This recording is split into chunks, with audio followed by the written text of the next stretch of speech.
at hindi siya tahimik. Naingay siya. Kumbaga siya yung matatawag na bully. At ang daming naiinis sa kanya. Kasi kung sino-sino yung kinukulit niya at pinagtitripan niya doon sa room namin. Kahit nga yung mga taga-kabilang siya yung pinigilit na galit sa kanya. Kasi mga dayo lang doon sa kanila para manggulo.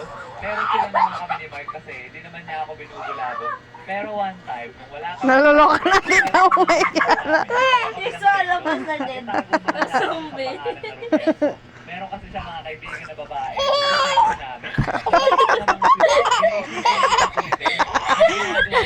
Ala, ala, ala, ala.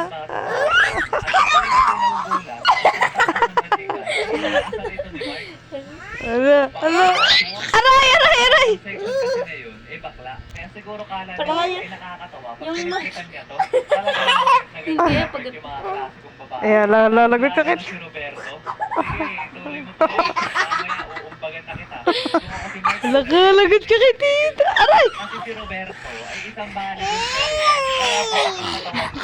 Tapos pagtingin mo kay Mark, is kaya pero hindi seryoso na May kalulog. Natutuwa siya pag Tuloy pa rin siya sa pangulit hanggang maya-maya. Natutuwa siya pag Roberto, pinapakita ko talaga na mukha naman ko. si Mark nakaswela din. Oo, aray ka. Oras.